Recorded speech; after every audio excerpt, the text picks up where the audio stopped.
Well, hello everybody. Welcome to the Magician with a Microphone podcast. I am your host, Chris Langle of Chris Langle Magic. Today is February 10th. It's a Thursday. And, I'm sitting here at the Main Street Gallery here in Ansonia, Connecticut. And guys, we're going to do a movie review today. I saw Jackass, and I want to talk about it.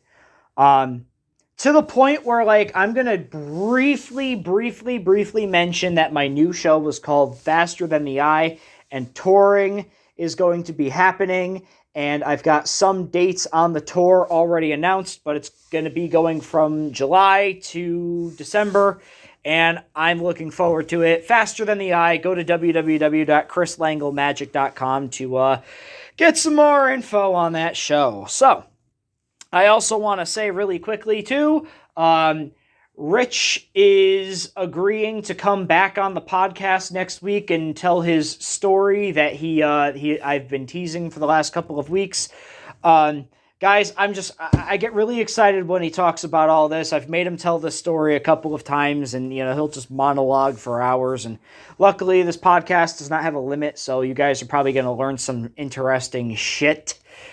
Because it's about things that actually happened and have a notable history, especially in the New York area. And he was a witness to a couple of things and got to experience that life. So I'm not going to talk about it. I'm going to let him talk about it, but that's next week. Real quick with wrestling, AEW, CM Punk loses in his hometown against MJF. Very, very, very good booking decision, if I do say so myself. Punk loses nothing, no credibility. He loses no merit. He's still on top as far as I'm concerned, and he's going to be getting his rematch with MJF because, let's face it, MJF cheated to win twice. So he just happened to get away with the second one. I really like what they're doing with Wardlow, though, not knowing if he's going to be turning on MJF or not, because they're teasing it. They're also teasing an Inner Circle breakup, which I'm excited about because I would love to see Jake Hager do his own thing, probably go for a title. Jericho is probably going to be turning heel, unfortunately, because, let's face it, Jericho's at the point right now where he's too over to be a heel. Yes, it is possible. There are certain guys that they are not going to ever be able to make successful heels. Jericho is one of them. Here's the way I look at it. If the crowd still sings your song when you're coming out, and then they cheer you when you're calling them assholes in their own hometowns, you're not doing a good job as a heel. All right?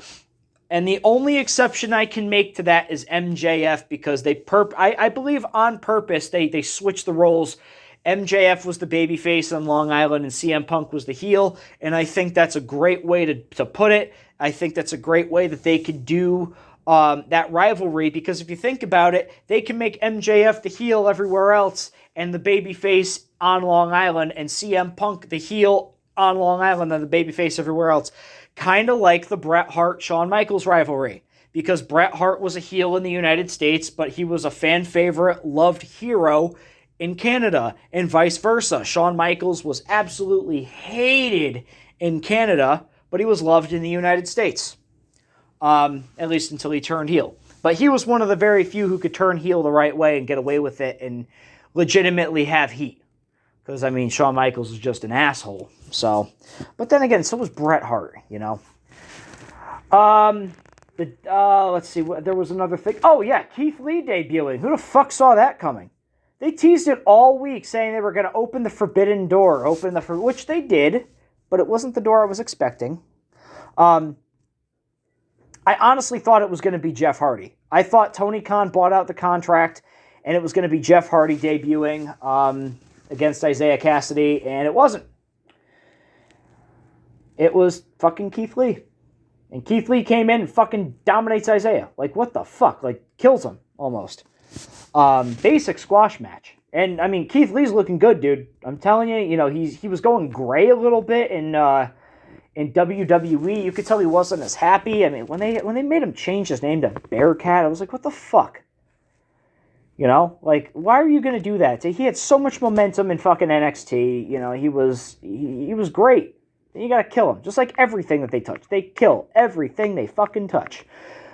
So, why not have him go to AEW where he'll probably be used the right way? Like everybody else that they're bringing in, they're using them the right... Well, not necessarily. I would say Ruby Soho's kind of fallen off the wagon a little bit. She's really not as important anymore as she was 6 months ago. And I mean, Adam Cole, baby, yeah, but as long as he's got the super click and Jay White. Jay White, that's the forbidden door. Jay White's coming in from New Japan. As long as he's got guys around him, he's going to stay relevant. I don't know how he would do solo. So, he did have that whole thing with, that's Hangman that I'm thinking of with Bryan Danielson. Going at it for 30 minutes. And then an hour. So, yeah. What a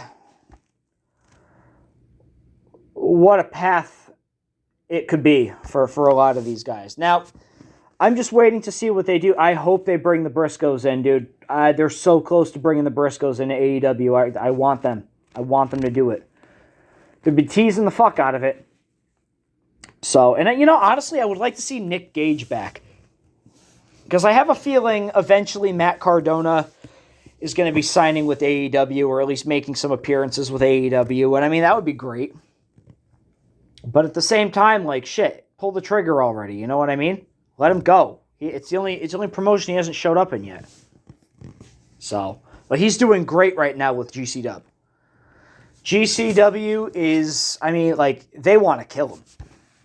So, but yeah, that's the end of my wrestling review. We are going to review Jackass. Jackass Forever. The hopefully not the final installment, even though I don't think it's going to be the final installment. And I'm going to let you guys know, if you have not seen the movie, major spoiler alert. I'm going to be talking about stunts they did and people that were in it and, results and everything. And, major spoiler alert. If you don't want to hear what happens in the movie because you haven't seen it yet, turn the podcast off now, but make sure you subscribe to my channel before you do that. So here we go. Jackass Forever. It's the final hurrah for a couple of the guys, and of course, it was a little weird with Bam not being in the movie, but I understand why. Because of all of his personal problems and demons, and the fact that Paramount did kind of harass him a little bit with his, depression medication, kind of forced him to take a lot of shit that he didn't want to take, and probably didn't need to take, but, and I'm saying he probably didn't need to take it because I saw videos and footage of him after he had gotten fired from Jackass, and he said that he was off of his depression medications because he just stopped taking them, and he had been skating. He actually started looking a little better. So... it's very unfortunate with Bam. Bam has always been one of those fan favorites, but ever since Ryan Dunn died, you could tell it's affected him in the worst possible way, and he's just gone so far downhill. It's bad when Bam looks like Phil. He looks like Phil, and he's going to have the addiction problems of Don Vito. He's already got the lazy eye of Don Vito, or at least he's working towards it. But if he doesn't fix himself up, dude, we're not going to see him around much longer. Which sucks, which is an absolute shame because, like I said, Bam has always been one of those fan favorites. Ryan Dunn not being around anymore to be able to do these movies is very sad, especially considering, Dunn. My two favorites for with Jackass, Dunn was always my second favorite. Danger Aaron has always been my favorite. But, now that Dunn's, gone, I think he's fallen to a close third, and Steve-O's kind of taken the second place on that. So it just sucks. But then you've got all of these new guys. I mean, you still got Knoxville, you still got Steve-O, you still got Wee Man, Preston, Chris Pontius, Danger Aaron, Dave England. And then there were a couple of guys that I expected to see in the movie that were not there. Like Loomis Fall was not in the movie, and Rob himself was not in the movie, and Brandon Novak. But then again, Novak is on Bam's side, and, I can understand why he wouldn't be in. I don't believe it. No, maybe I did see Manny Plig. Yeah, he was in the movie, I'm pretty sure, as one of the animal wranglers. Who else? The Dudesons maybe could have made an appearance. They weren't in it. Jeff Tremaine, makes his appearance. Spike Jonze, it's weird seeing him behind the scenes and not in front of the camera. I can say that. Rick Kosick, obviously he makes his behind the scenes appearances. Same thing with Lance Baggs. I think that's his last name. The guy that always try to make puke, the camera guy. So, but the new guys and girl. Like that, like when I first saw the trailer, I was like, what the fuck? They got a girl in this shit now? And I know they had a girl a long time ago, but she ended up breaking her back or something like that, and now she's like, doesn't want anything to do with the movie or anything for that matter. She could be dead for all I know. I don't know. I have no idea. But yeah, let's see. Poopies, fucking, he's going to be something. And I mean, we're talking the same guy who jumped into a lake or a shark-infested area of the ocean and almost got his hand bit off during Shark Week. That was fucking insane. And lived to tell about it. He lived to tell about it. He got attacked by sharks and lived to tell about it. So, but Poopies has a great role in the movie. He's not afraid of anything. None of these guys are afraid of anything, these new guys. I mean, he's a surfer. From what I understand, he's a surfer. At least he gives off those vibes. Probably a skater, I'm not sure. But, he gives off that, like, he's not afraid of anything. I'll do anything. This is Jackass type thing. Again, those are the vibes that I get off of him. He seems like a cool dude. He's funny as all fuck, especially, like when he gets hurt. It's one of those things where he, like, tries playing it off, like, oh, it's all right, man, I'm cool. But you could see that he's, like, really fucked up. The incident or the stunt with the surfboard and the fans, like, you could tell that fucked him up, and he walked that off like a champ. Him getting bit by the serpent was fucked up. It was like, I felt that. I was like, holy shit. And it was funny because, like, so there's a certain part of the movie where, I'm not really going to say a certain part of the movie, but there is a distinction because I guess they started filming a week before COVID hit. You can tell what shots were done before COVID and which ones were done after COVID, mainly because Johnny Knoxville's hair goes from brown to gray. Not Danger Aaron. Dave England, his hair grows. Pontius gets this big beard. Steve-O goes a little gray. And Poopies looks a little different. And it was funny because I was watching it, like, in the first opening scenes, I'm like, wow, it's funny. Poopies kind of looks like, fucking, oh my god, why can't I think of his name? He's a golfer.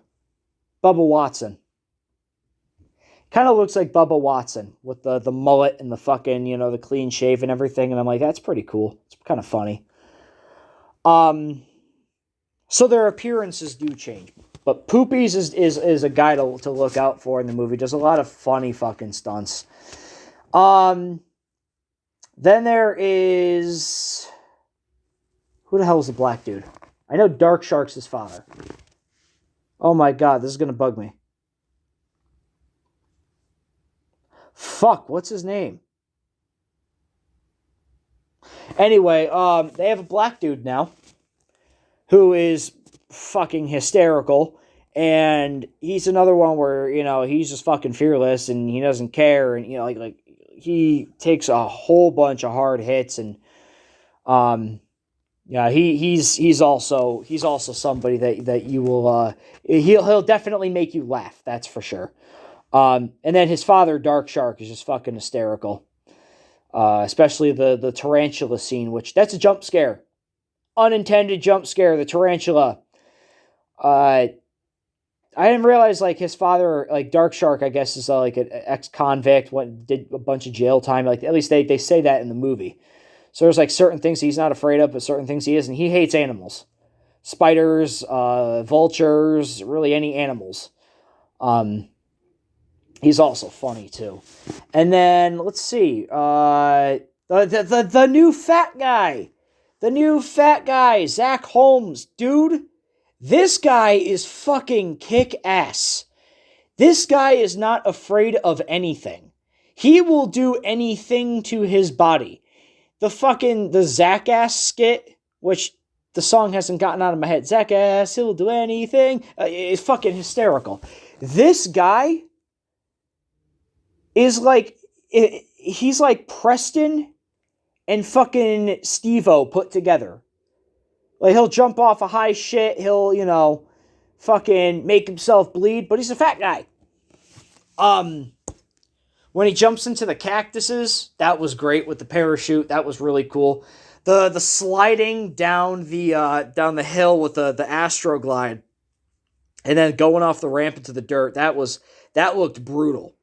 That looked absolutely brutal. And it's like, you can tell that Zach Holmes is taking a beating through this movie because, like, he takes his shirt off, I think in the first or second bit. No, the first bit.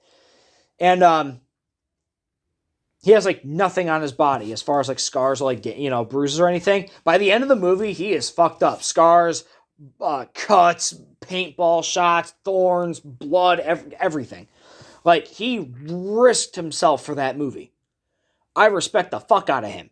And then Rachel Wolfson, the girl, the one that I did not expect would have a major role in this movie. And I mean, at first she didn't, but she had a couple of decent spots in the movie that made you kind of cringe. Like, oh shit. Like, when she licks the taser, she took that shit like a champ, dude. I mean, I feel like she's one of those where she's probably like one of the girls where, she's really competitive and has to, compete with the guys and everything. And because of that, she's going to do what they do and try to like outdo them. Like, which is why she licks the taser, which Johnny Knoxville calls the electric lollipop. And she licks it once, gets zapped, licks it again, gets zapped, and then goes in for the third one and gets fucking zapped. And again, takes it like a fucking champ.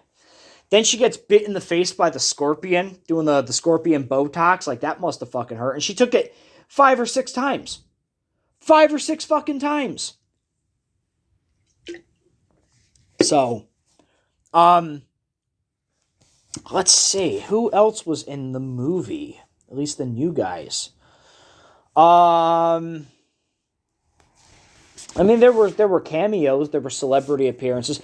Darby Allin is not in the movie for wrestling fans. Darby Allin is not in Jackass, despite what Jim Cornette said. I did not see him. I looked. Machine Gun Kelly. He's got one scene with Steve-O with the fucking bicycle in the hand. Which has a pretty funny outcome. They must have did that in the dead of fucking like fall too, because that like everybody's around in like sweatshirts and hoodies and shit, and fucking they throw Steve-O and fucking Machine Gun Kelly into the water, and they both say it's like painfully cold. So was the black dude's name Eric? It might have been. So yeah, all right. And then let's see, who else was in there? Rob Dyrdek, who I could care less about because I've seen enough of him. If you watch MTV for more than 20 minutes, you already get enough of him for the next like 10 years. Tony Hawk's in the movie. Let's see, who else? Eric Andre, who I feel like should be a normal member now, was in the movie. Like, he's already got his hidden camera show. He also had a movie. What the fuck was the movie called? I can't remember off the top of my head what it was called, but it was like a hidden camera Jackass style movie, and it was actually pretty funny, and I would suggest you go and check it out. It's on Netflix. But Eric Andre, fucking, he was great. Especially when he gets smacked in the face with that fucking, the fucking balloon thing. I don't know, punching bag thing? I don't know. PK Subban's in the movie, the hockey player. Francis Ngannou, the UFC fighter, he makes an appearance in the movie. Bam actually does have one scene, the scene where they're on the treadmill, where it's the band, the marching band on the treadmill. And I kind of knew he was going to do that because, like, he made a video when they first started filming saying that, like, Knoxville and fucking Steve-O were already in the hospital because of a stunt with band equipment. And I was like, I wonder. And then they showed that in the credits, or the previews, and I was like, I wonder if Bam is in that. Because at first I thought he was going to get the Don Vito treatment. Which for people who don't know, Don Vito was actually in Jackass 2. But because of a sexual allegation, and he was basically accused of touching an underage girl at a book signing. But they were saying that it was just Don Vito being Don Vito, which, I can't really attest. I only saw him on Viva La Bam. I mean, he was an asshole, but, if he's got to stay in character in order, to make his money, then shit. But you don't go doing shit like that. That's fucked up. But apparently he got in trouble for, groping an underage girl, and he got arrested and did jail time. And became a sexual, he was on the list and everything. So Jackass had to wipe him. So they actually meticulously CGI'd him out of the movie. And it was actually Don Vito that inspired the Lamborghini tooth pull in number 3 because he originally did it. I'm not going to explain all of that. You can actually listen, if you go on to Steve-O's, there's a video with Steve-O talking about the Lamborghini tooth pull with Danger Aaron.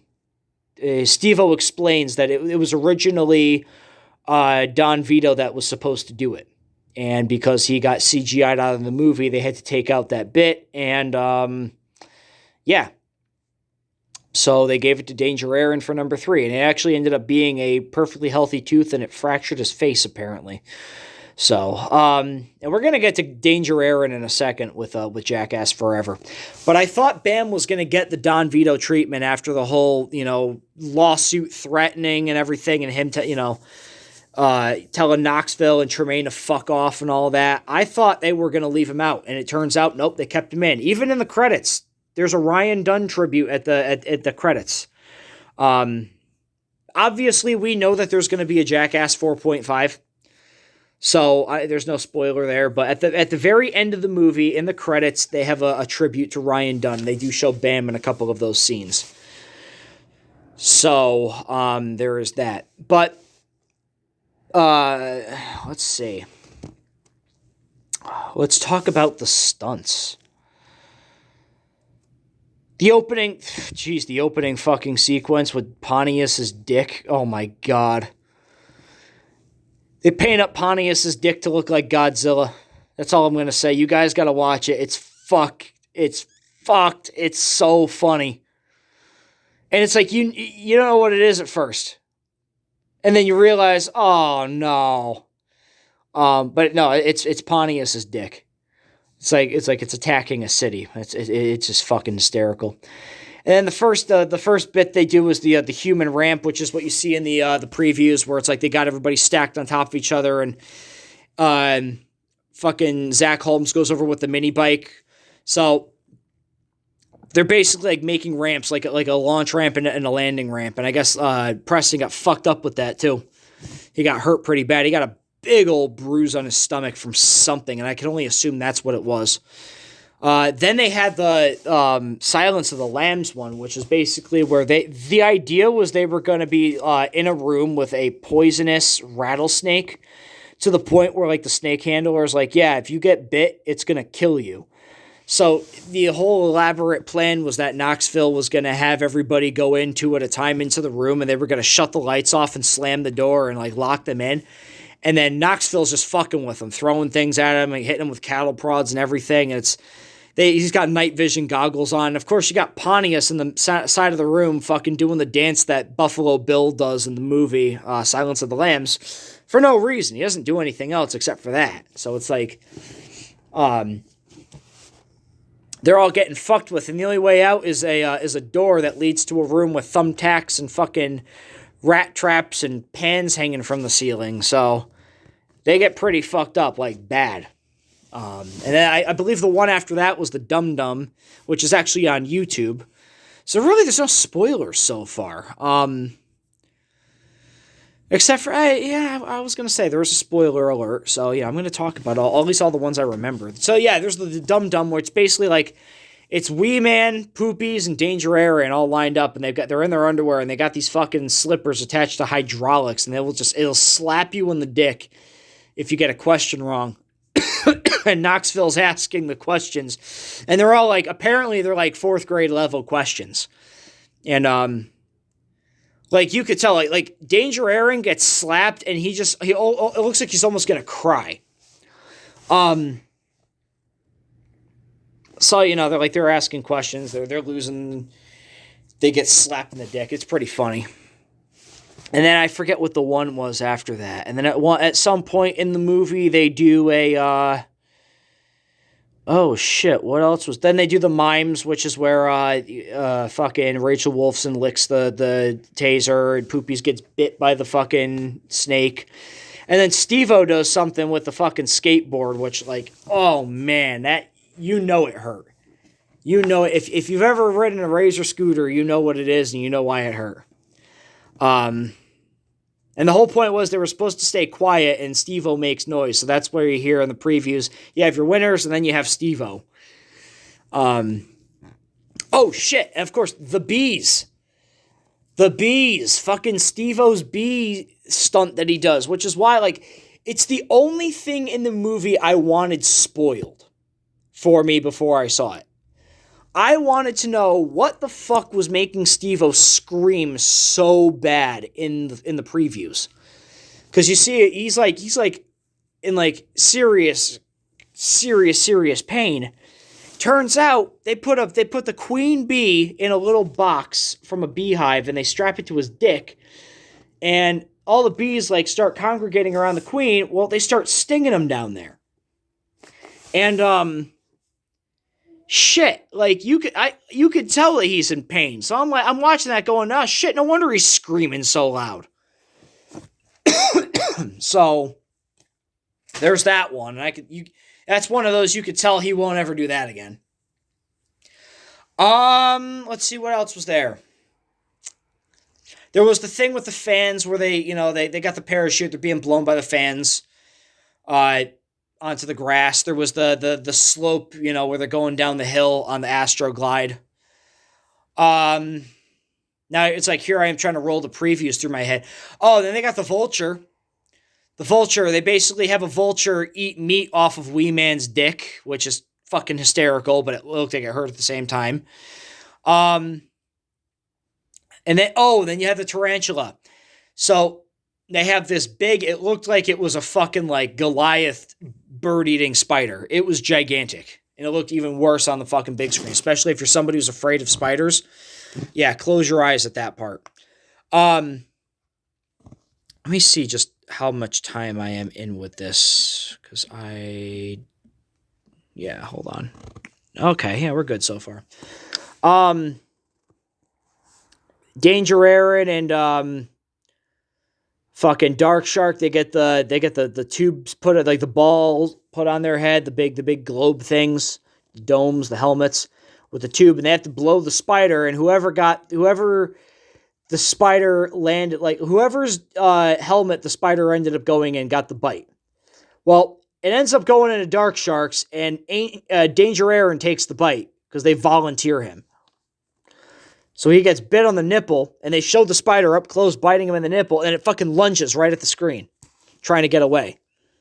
So it was a little bit of a jump scare, especially if you don't like spiders, like, fuck that.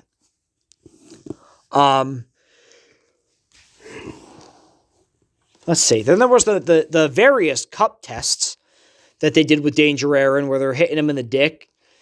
On top of the Dum Dum game, where he's getting slapped by the fucking slipper.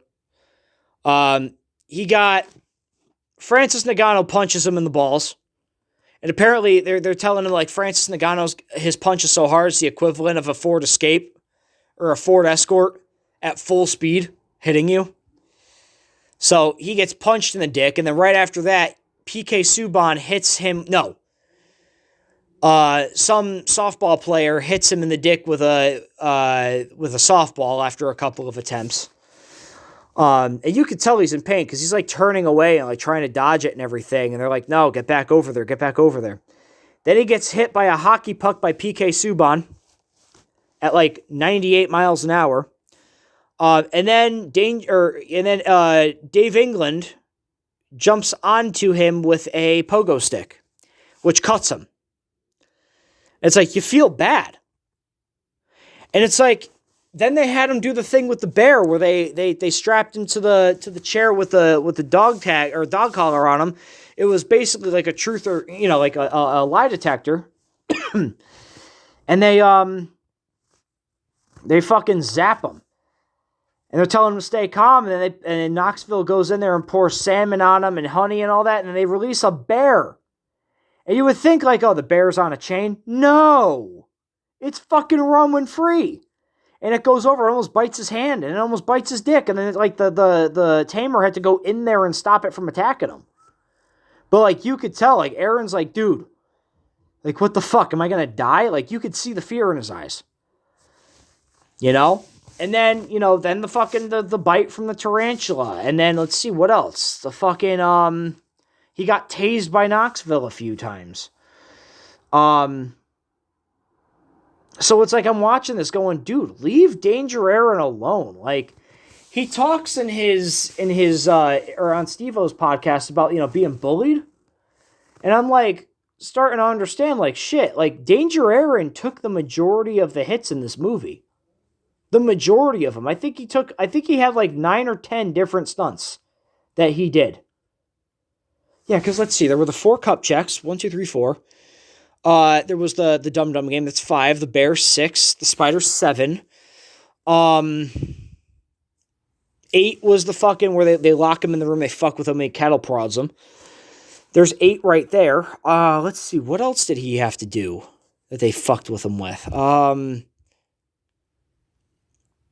And there's like 16 or 17 stunts in the movie, so he like takes about half of it. What else was there? Because I know that the dancings, he wasn't in the dancing scene where they're dancing, they're like tap dancing barefooted on an electric floor. That's where Tyler the Creator was in the movie too. He comes in. He wasn't in the band scene. He wasn't in the pig cum scene, which was fucking gross. Let's see, what else? What else was there? I'll think about it, but let's talk about the pig cum scene in the fucking the band scene. So like they're getting like samples of pig cum because apparently pigs produce the most semen out of all the animals, and then fucking Pontius drinks it. Unprovoked too. He kind of just chose to do it. So then they go in and they have like this dancing piece where they start, Tyler the Creator is playing piano, and then like Knoxville flips a switch, and then the floor becomes electrified. So they start like getting shocked and everything. It's fucking hysterical. And then afterwards they have Dave England do an interview while he like as he just got out of there, and then they drop 5 gallons of pig semen on him. Like he's like, oh, what are you fucking doing? I'm a vegetarian. So there's that. And then, let's see, there was that. There was the band scene. I already talked about that with the treadmill. Shit. There was the ending scene, which I'll talk about very briefly, when the time comes. Rachel Wolfson getting, stung by the scorpion was pretty fucking brutal. And then musical chairs, and like it turns out one of the chairs, they say one of the chairs has like an airbag that'll explode. Turns out, like whoever sits in it will get blown to the fucking moon, and oh, did he? Trust me, did he get blown to the fucking moon? Then there was Danger Aaron with the toilet. That was funny. At a yard sale of all places, too. That was good. People are like, why are you here? How did you get here? He's like, oh shit, I fell on my face. What the fuck? Then again, Danger Aaron always puts out some great stuff. Let's see. Which ones am I missing?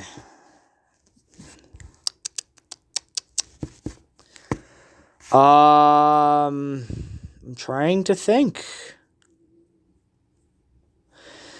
Like the guys, the younger guys, the new guys were like basically taking the hits for the older guys. Because obviously they're getting, oh yeah, Preston shits himself. Preston shits himself. That's all I'm going to say. and then he gets knocked in the nuts with the fucking Sawzall. I kind of felt bad for him with that because that looked like it hurt. Then they paid homage to the Bungee Wedgie. Only it was Wee Man and Preston and Zach. And it looked like it hurt all around for everyone. Nobody ended well with that. So that was fucking funny. And then let's see. What else was there?